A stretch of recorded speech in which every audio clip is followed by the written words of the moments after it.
Hi friends, welcome back to my channel authentic Bengali blog. আমি বনশ্রী। বড়দের প্রণাম, ছোটদের অনেক ভালোবাসা জানিয়ে আজকে একটা নতুন ভিডিও নিয়ে তোমাদের সামনে এসেছি। আর আমি হলাম ডুয়ার্সের বউ আর দিনাজপুরের মেয়ে। তো বলবো একটু হলেও ভিডিওটা কিন্তু ভালো লাগবে, স্কিপ না করে প্রথম থেকে শেষ পর্যন্ত দেখার অনুরোধ রইল। আর তোমরা যারা আজকে প্রথম আমার ভিডিওটা দেখবে অবশ্যই বলবো, যদি আমার ভিডিওটা ভালো লেগে থাকে প্লিজ প্লিজ চ্যানেলটিকে সাবস্ক্রাইব করে পাশে থেকো। আর তোমরা যারা আগে থেকে সাবস্ক্রাইব করে রেখেছো তো তোমাদেরকে অনেক অনেক ধন্যবাদ ভিডিওটা আমার দেখার জন্য আর পাশে থাকার জন্য। তো আজকের ভিডিওতে কি কি করব সেগুলো তোমাদেরকে দেখাবো। চলো তাহলে ভিডিওটা শুরু করি। তো ছোটো ননদ আর বড় ননদ এসেছে আমাদের বাড়িতে ডুয়ার্সের মেলা দেখতে, তার সঙ্গে ভাগ্নি ভাগনা দুজনেই এসেছে। আর ডুয়ার্সের মেলাটা আমাদের 10 দিন ধরে চলে আর 2 দিন হচ্ছে ভাঙ্গা মেলা হয়। তো রান্না বান্না তো আজকে কি কি হয়েছে সেগুলোই আজকে তোমাদেরকে দেখাই। প্রথমে সকালবেলা হয়েছে হচ্ছে মসুর ডাল, বেগুন ভাজা আর ডিমের অমলেট, আর তার সঙ্গে আলু ফুলকপি ভাজা, এগুলো দিয়ে সকালে খাওয়া হয়েছে। আর দুপুরে রান্না হলো কোয়াশ আর সোয়াবিন, আর তার সঙ্গে চিকেন, আর হয়েছে মানে সবজি দিয়ে বাটা মাছ। তো এগুলোই রান্না বান্না আজকে হয়েছে। তো কয়েকদিন ধরে আমি রান্নার ভিডিও করিনি, তো আজকে ভাবলাম যে একটু রান্নার ভিডিও করি। কারণ হচ্ছে বড় ননদকে বলেছি যে আজকে পিঠে বানাবে, তো পিঠে বানানোর কথা বলেছি। তো তাও ভাবলাম যে রান্না করতে করতে তো রান্না অনেক দেরি হয়ে যাবে রান্নাঘরে। তো আমার বারান্দায় একটা হচ্ছে মানে ব্যবস্থা আছে রান্নার, তো আমি বললাম তাহলে সেখানেই করো। তো আমি এদিকে রান্নাগুলো করছি। তো বরকে বললাম যে নারিকেল তো নেই, তাহলে নারিকেলে আবার অনেক ঝামেলা, তাহলে ক্ষীর নিয়ে আসো, ক্ষীর দিয়ে তাহলে পাটিসাপটাটা হবে। তো আমি এদিকে রান্নাবান্নাগুলো তাড়াতাড়ি করে করছি, কারণ ওইদিকে আবার পিঠে বানানো হবে। তো সবার স্নান হয়ে গেছে, তারপরে খাওয়া দাওয়াটা এখন দেওয়ার পরে তারপরে পিঠে বানানোটা হবে। তো বড় ননদকে বলেছি, বড় ননদ বললো ঠিক আছে তাহলে আমিই করব। তো আমাদের এখানে মেলাটা না 10 দিন ধরে হয়, আর সব বাইরে থেকে আর্টিস্টরা আসে, মুম্বাই থেকেও আসে, কলকাতা থেকেও আসে, বাংলাদেশ থেকেও আসে। তো মেলা কিন্তু আমাদের শেষ হয়ে গেল, ডুয়ার্সের মেলা শেষ হয়ে গেল। 10 দিন ছিল আর 2 দিনের মতো ভাঙ্গা মেলা ছিল। তো আজকে আমার রান্নাবান্না তো বললাম কী কী রান্নাবান্না হয়েছে। তো তার সঙ্গে ভাগ্নি বলেছিল আবার যে মামি আমি হচ্ছে মাংসটা রান্না করব। তো ভাগ্নি আবার পুজো দিতে গেছে, তো ভাবলাম যে ভাগ্নি আবার দেরি হয়ে যাবে আসলে পরে রান্নাটা, তো সেই জন্য আমি রান্নাগুলো করে ফেললাম। তো এদিকে বড় ননদকে পিঠে বানানোর জন্য সব কিছু দিয়েছি, মানে অল্প করে বানানো হবে, সবাই অল্প করে খাবে। আর পিঠে এখনকার দিনে না মানুষে দেখবে পিঠে পুলি কিন্তু খুব একটা খায় না। আগে যেরকম অনেক থালায় বলে ভরে শুনেছি গল্প যে খেতে, এখন সবাই শুধু টেস্ট করে অল্প করে।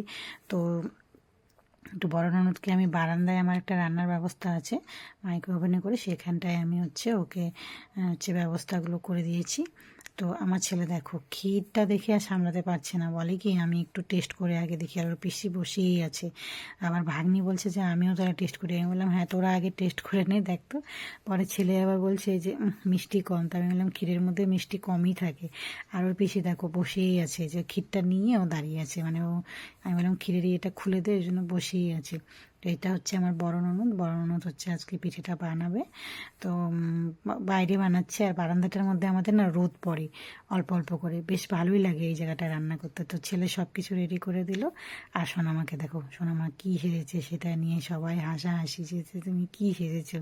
মেলা থেকে ওর মানে ছোটো পিপি বড় পিপি ওর জন্য সব কী কী সব নিয়ে এসেছে, ওগুলো দিয়ে সেজেছে। তো বড় ননদকে বললাম যে পাটিসাপটাটা তাহলে এখানেই করো। তো বড় ননদ বসে বসে করছে, তারপরে আবার দেখি কিছুক্ষণ পরে শাশুড়ি মা এসে এসে পড়েছে। শাশুড়ি মা বলছে যে গোলাটা একটু ঘন হয়ে গেছে, আর একটু পাতলা করতে হবে। তারপরে গোলাটাকে আর একটু জল দিয়ে ঠিক করে দিল। তো আমার বড় ননদ এখানে বানাচ্ছে বসে বসে, আর আমি আবার ক্যামেরা করে যাচ্ছি।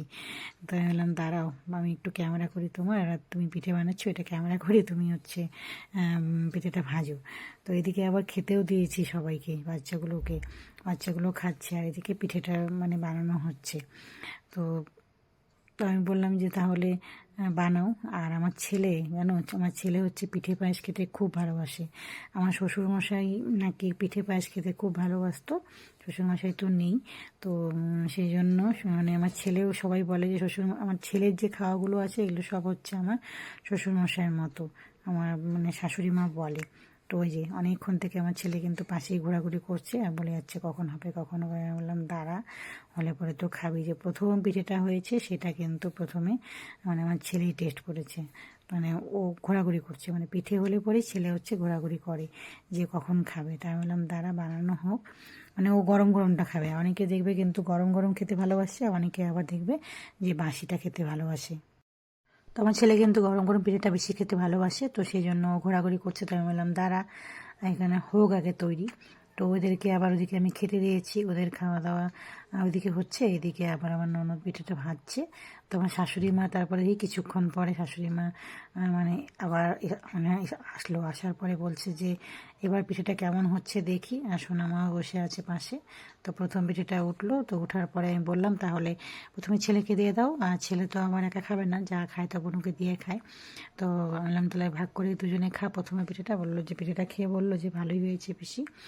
তো তো আমাদের এখানে আবার মানে মেলাটা শেষ হয়ে গেল, মানে কি যে শান্তি, মানে কি বলবো। সত্যি কথা বলতে কি ডুয়ার্সে যে মেলাটা বসে না, এত সাউন্ড দেয়, গান হয়, আর মানে থাকাই যায় না 10 দিন। মানে আমার মানে মাথা ধরে যায়, এমনি আমার মাইগ্রেনের যন্ত্রণা, তারপরে ওই ডুয়ার্সের গান সারাক্ষণ বাজতে থাকে না, আমার খুবই একটা অস্বস্তি বোধ হয়। তো মেলাটা শেষ, তো খুব ভালো লাগছে আমার সেই জন্য, কারণ একদম আওয়াজ নেই এখন চুপচাপ। আর শাশুড়ি মা আবার বলে কি যে দাঁড়া দাঁড়া আমি একটা বাজি। তো শাশুড়ি মাও দেখো বসে পড়লো। আসলে শাশুড়ি মা একসময় প্রচুর পিঠে ভাজতো, তা দেখে আর মানে সামলাতে পারলো না, তার মধ্যে জায়গাটা রৌদ্র বসেও আরাম। তো বললো ঠিক আছে তাহলে মাকে তা দিয়ে দিল। তো আমার শাশুড়ি মা আবার কয়েকটা ভাজলো। তাই আমি বললাম দাঁড়াও তাহলে শাশুড়ি মার পিঠেটাও আমি একটু করি, যে শাশুড়ি মা পিঠে ভাজছে। তো শাশুড়ি মার ভিডিওটাও একটু করে নিলাম। তো আমাদের পিঠে বানানো কিন্তু শেষ, এখন এখন খাওয়া দাওয়া হবে। আর তো দেখো বড় ননদ পিঠে বানিয়ে ফেলেছে, তো বড় ননদ এখন পিঠেটা নিয়ে গেল, আর এদিকে এরা খাচ্ছিল। তাই এলাম তাহলে এদের একটু ভিডিও করি। তো আমার ছেলে ভাগ্নি ভাগনা মেয়ে সবাই বসে পড়েছে তো খেতে। আর আমাকে তো ছেলে বলে যাচ্ছে আমাকে ভিডিও করছো কেন, আমি বলছি ঠিক আছে তোকে ভিডিও করব না। তো ওকে করিনি, ওকে সাইড থেকে ওদেরকে করছি, ওকে দেখাচ্ছি না। ভাগ্নি আবার খেপে গেছে, বলে কি দেখালে কী হবে রে। তা বললাম যে থাক ওকে দেখাবো না। তো ওকে তারপরে দেখায়নি। তো এদের খাওয়া দাওয়া শেষ হয়ে গেলে তারপরে তখন আমরা আবার বড়রা খেতে বসলাম। তো এখন আমরা খেতে বসেছি, আর ভাগ্নি আবার পরিবেশন করছে। তাই বললাম দাঁড়া তোর তাহলে একটু ভিডিওটা করি। তো ভাগ্নি পরিবেশন করছে আর আমি তারপরে ভিডিওটা করলাম। তো তোমরা যে এতক্ষণ ধরে আমার ভিডিওটা দেখেছো সেই জন্য কিন্তু তোমাদেরকে অনেক অনেক ধন্যবাদ আমার ভিডিওটা দেখার জন্য আর আমার পাশে থাকার জন্য। যদি আমার ভিডিও ভালো লেগে থাকে প্লিজ চ্যানেলটিকে একটু সাবস্ক্রাইব করে পাশে থেকো, আর বেল আইকনটা প্রেস করে রেখো, তাহলে নোটিফিকেশন পেলে পরে তোমার কাছে কিন্তু ভিডিওটা চলে যাবে সবার আগে। তো তারপরে ভাগ্নি খেয়ে উঠেছে, তারপরে বলে আমার কি ভিডিও করছো, বলে কি হ্যাঁ ভিডিও করছে। তো সেই জন্য আবার একটু হাসলো। তো তারপরে দেখো সন্ধ্যাবেলায় আবার চিকেন দিয়ে তারপরে দেখো সন্ধ্যাবেলায় চিকেন দিয়ে মানে ম্যাগি স্যুপ করেছি। তারপরে তখন সবাইকে দিলাম, এটা সবাই সন্ধ্যাবেলায় খেলো। আর রাতেরবেলা আর ভিডিওটা আমার করা হয়নি। তো তোমরা এতক্ষণ ধরে ভিডিওটা দেখেছো সেই জন্য তোমাদেরকে অনেক অনেক ধন্যবাদ। তোমরা সবাই ভালো থেকো, সুস্থ থেকো। আজকের মতো তাহলে ভিডিওটা শেষ করছি। টাটা।